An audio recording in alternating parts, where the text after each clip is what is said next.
Welcome friends to the 4th episode of Grubby's WarCraft 3 Commentaries. You can find the previous 3 episodes at youtube.com/Steelseries. This VOD is made possible to you by Steelseries. I'm Grubby and I would like to show you a sizzling hot game against Moon from WEG 2009. Played in December of 2009, just when those severe snowstorms were plaguing Western Europe. My flight home was delayed by days. It was tiring as I carried around the trophy and the cardboard check everywhere. But guess what? I had a huge smile plastered on my face as I went from terminal to terminal to terminal. For now, let's jump into the game and see how it all went down. A small influence on my decision to choose this game as the 4th episode of my commentaries was because recently there was a guy in the forums asking for how to beat Beastmaster and mass hunts, and he had a big problem with that, and I gave him some advice in the forums of followgrubby.com, and it just didn't work out for him yet. And he said, "Oh man, don't you have a replay to show me exactly how it works?" And guess what, I have something better for you. I have made a commentary on a game just like that, so let's see how it went. So this is a live game in the grand finals of World eSports Masters 2009. Previously I had beaten Fly, Ted, Infi, and I had lost to Soccer, but it was all good enough to pass my group stage as the first, I think I was second player in my group. Soccer was first. And then I met Ted in the semi-finals, and that was actually really good games too. I might even be doing that, doing a commentary on one of those games in the future, probably the Turtle Rock game. Man, I definitely think I'm gonna do that, maybe for episode 6 or something. But yeah, I made it through to the finals and met my old friend Moon on Twisted Meadows. So a little bit of background information here. I had been facing Moon since the year 2005 on LAN, and a lot of people know my history with the guy. Some people may not, so allow me to briefly detail it for you. Moon used to have the sickest win rate ever against Orc in televised games. He had something like 35 wins and 0 losses. That's map wins and losses. So he didn't drop a map against Orc for the longest time ever. And finally in 2006, I beat him in a semi-finals of a huge tournament, the WEG 2006. I won with a 3-1 score, completely against everyone's and my own expectations. Since then we met several times on LAN, and we traded a lot of blows. We both won some, lost some. And in the meantime, he had often beaten me with a strategy which was to go Beastmaster, do some Coil Beast harass, as he's doing now, while my grunts are ineffectually walking around or waiting in my base. And you can see I don't really get much time to creep. In the meantime, the very first building he made after Altar and Moonwell was to go for a Tree of Life over here. So he's got that extremely fast Ancient of War over here and here, strategical locations, no doubt, which you will see soon what they're good for. And the thing is, what Moon usually does is he gets a lot of expansions, he gets Huntresses, and he will employ a lot of hit-and-run tactics with this unit composition. You just saw I was trying to prevent him denying my creep kill. I'll just put it on my own vision to even more clearly see exactly what I was thinking as the game went on. I'm green and Moon is red. So he had beaten me a couple of times with that, and eventually when he had the economy for it, late game, he would add something like, oh, I don't know, 3-4 Chimera Roosts and just finish up with an extremely destructive unit, kill my base or my army, and that would be the end of it. So I did some, of course I do a lot of training every day, right? Like 10 hours of playing, of custom gaming, ladder and so on, watching replays, but there's just some times where you don't get to play against someone of a certain caliber for for your practice. Like, let's say Moon. He's the best player who does this strategy. No one else does it as well as him, so how are you going to effectively train for it? I tried to have my Night Elf practice partners emulate that style, but invariably they would make mistakes which I would recognize as being un-Moon-like, and I would feel that the entire rest of the game was unrepresentative. So to finally wind down to my point, I did some thinking, to say the short of it. I did some thinking, and I thought, if I ever face Moon again, and he goes this mass Huntress style, I plotted out the first 15 to 20 minutes of the game in my head. I knew, you know, it took a lot of thinking, but I knew I must do this, and this. Don't make those pitfalls, mistakes, and exactly do the right thing. So what you see is the result of a lot of thinking, and I was ready to meet this style of his for about 1.5 years. So ever since like the summer of 2008, I was waiting for him to do it, and I kept meeting him over and over, and he just didn't do it. And then finally, when he did it this game, I was happy. So to get back into the game, because I missed a little bit of action, I woke up the creeps over here in order for them to get aggressive on the Tree of Life. And I also persecuted his wisps and did some extra damage on his Tree of Life as he dug a little hole for himself. And it was difficult for him to repair, and the combined damage of my Beastmaster and the creeps made it so I could kill the Tree of Life. Even getting the last hit, which it was 25 bonus experience points for me, and actually got level 2, and he's level 2. So really nice result for me so far. And just to backtrack a little and say, how was I able to get to such a position where I could make use of that opportunity, is I didn't creep very much in the early game. So I crept here, but he harassed me, I stopped. So I kept myself on high HP. So while I was losing creeping potential, I was gaining opportunity potential. Now you can measure advantages in WarCraft 3 in a lot of different ways. Let's say you have like 10 barometers of advantages. You've got economical, technological, hero level, items, resources stockpile, army size, army composition, and then you've got the advantage of opportunity. And the way you create opportunities is by being resourceful, by being practiced, but also by being adapting to what's going on in the game. And basically I kept myself open for opportunities in this game, and it paid off. You can't be sure, but I was ready for it.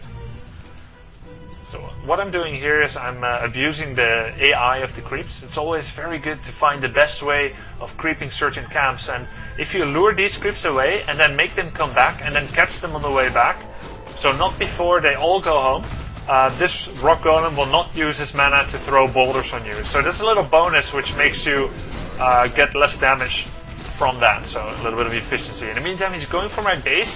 I don't have town portal, so I have to run home. And I do have one anticipation watchtower, which is helping me not lose burrows yet. And I'm at 37 food here. I do lose that tower.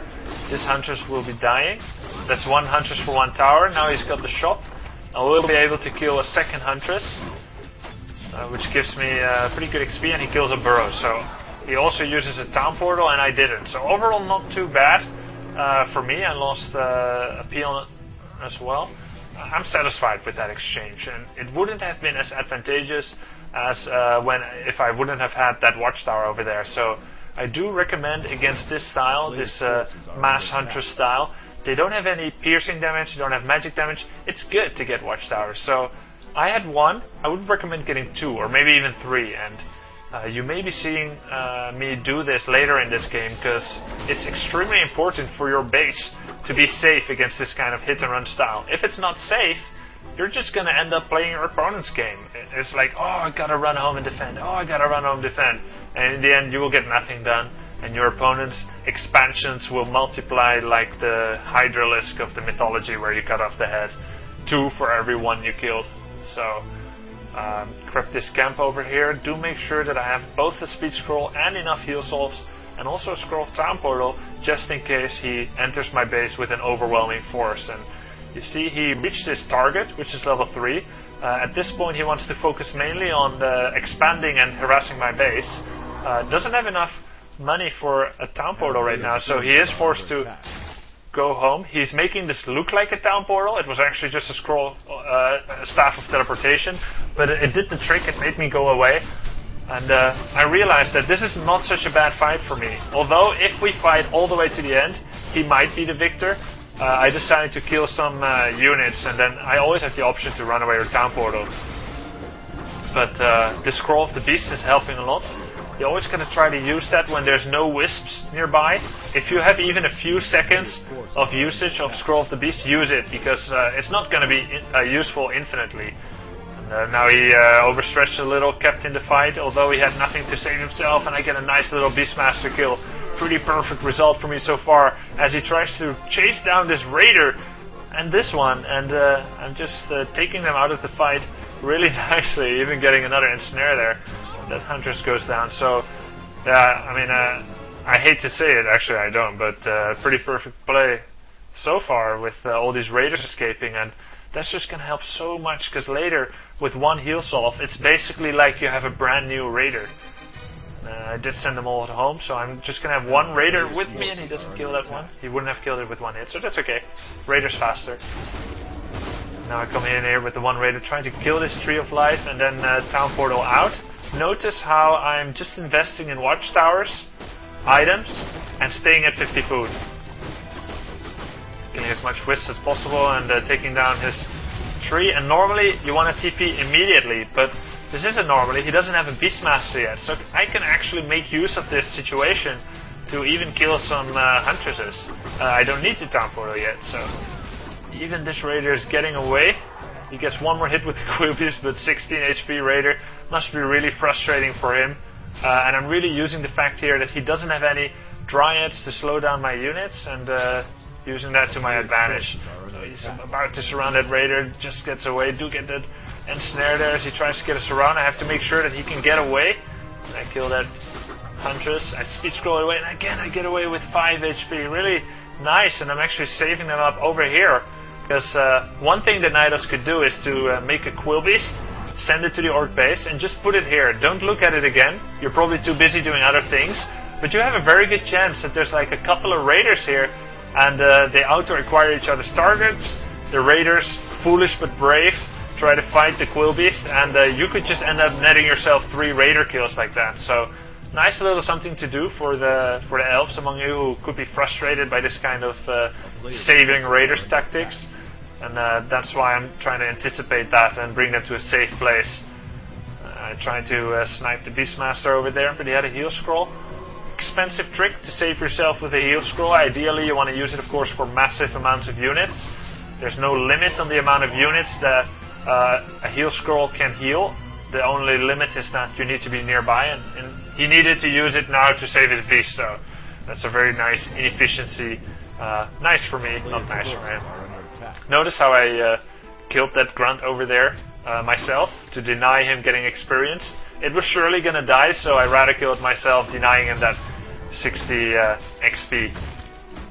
At this point I have 2-1 upgraded Raiders and grunts, just trying to save that Raider with a Town Portal. And I killed the Mud Golem and Town Portal out. So here is basically how this strategy is working out for me. I want to make sure I have enough watchtowers to defend, even if I'm not necessarily at home against this kind of Huntress hit and run play. So these watchtowers are serving as a deterrent, and they would also be very good defense if he attacked me head on. I would even like it if I made like 1 or 2 more, but I'm feeling quite safe because everything went so well so far. But you could be watching this game and say, well, you had a lot of luck, you know, or perhaps you did a lot of nice moves. They snowballed into increasingly positive effects, gaining an exponential advantage. What if the game isn't going so well? We don't all have your micro or your game sense. Of course, that's possible, but I think this game strategy is pretty good, even if you don't keep getting all these advantageous positions. Basically, the key factors that you want to do is stay on 50 food, so you get your 100% minerals, 100% gold. Man, I keep saying that. So you get your 100% gold income. Have enough towers to fend off any attacks. If it's 2, okay, it's 2. If it's 5, make sure it's 5. And you see, actually, I'm making a 4th. And then get 2/2 upgrades for your Raiders and Grunts. And actually, you see, I only have 2/1 so far. That's because I don't have enough resources right now to get 2/2. But invest as much in your army as possible so that your 50-foot army is actually better than usually a 50-foot army would be. And make sure you keep investing in those items.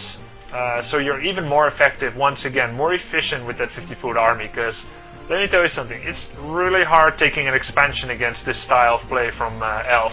They only need to send 2 Quail Beasts and they can cancel a Great Hole, even which is at like 50%. So once you start trying to do that, you're likely going to fail time after time. So it's all about scouting with your blade and trying to find those trees of life and killing them. He gets that potion of invisibility. It pops out. He also bought the Dust of Appearance. Pretty smart, so I can't buy it and cannot chase him out. And he would like to steal this item over here, but I am doing a nice surround on that.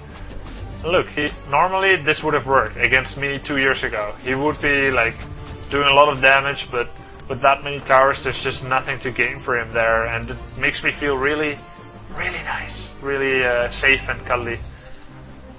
And I assumed he would be having a Tree of Life here. He doesn't. He is making one down here and one here on the right. And then probably, yeah, he would have a TP. And as an elf, you would want to do some damage here. And then TP not to your home base, but TP to a natural, which needs your backup to creep an expansion. So, see, even though he could probably win the fight against my base, it's not exactly comfortable. He's taking a lot of damage. He has to hide his hunts. They're near death. And he'll probably even lose some Huntresses if he's not careful, or his beast. In the meantime, I'm comfortable enough to just go for his base, and this is intentional. This is not a mistake. I town portal only with my army and keep my raiders here, so that I can ensnare his army over here and really keep tabs on where he is, and if he even town portaled to his home and not to his expansion. So I see all that. Even killing a Huntress, ensnare his summons, and then go back. And he lost his Ancient of Wars, which were here and here, so he has to remake them over there. And at this point he's just scrounging just to get by, while I am level 4/4, really nice. You've got heroes whereby level 4 is not that crucial, because let's say you only find the primary skill to be pretty useful, but TC is not one of them. Even though level 3 and 5, the odd number levels, are the most noticeable with Shockwave's power increasing, you really do have a lot of benefit from Endurance Aura. Attack speed and movement rate is very useful to have, especially in these kind of games where moving across the map quickly, pretty big map, and mobility is so important. So there I am taking down his base. And I don't know what he has anywhere, but at this point I'm just thinking, how could I still lose? I have a lot of money from pillage, so I have resources. I'm just going to make 5 towers, just in case I underestimated the threat that he's posing so far, and I was only winning fights so far because he's getting like 10 Chimera Roosts and 20 Chimeras. I want to make sure I get some towers, so always think of the worst case scenario, what if, and then prepare appropriately and accordingly. So I'm also getting some more peons. I lost some now and then, remaking my altar, just in case I lose a hero, just safe moves. And now I see he has quite a small army. It could still be, of course, that he has hidden Chimeras, but it's becoming less and less likely, because he would have probably used them already by now. And I see 2 Ancient of Wars here. Wouldn't have remade them if he was going Kim, so feeling comfortable here, but you've got to caution yourself. Don't think you're winning. You could still be doing bad. And you just didn't know it, so you got to keep doing the right moves. Just repairing there, looking for his base and checking. Oh, he only has 1 Wisp inside. I'm gonna kill that Tree of Life and these Ancient of Wars, and then probably TP home. I have a TP on my TC. That should be pretty safe. And my gold must be running out soon. You want to at least make sure you have enough resources to expand eventually. Let's just say if you needed to, but that's about it. I cut off the last head of this mythological Hydra, and that means I won the game. So, thanks for watching once again. Really, I hope this would be both educational and enjoyable for you.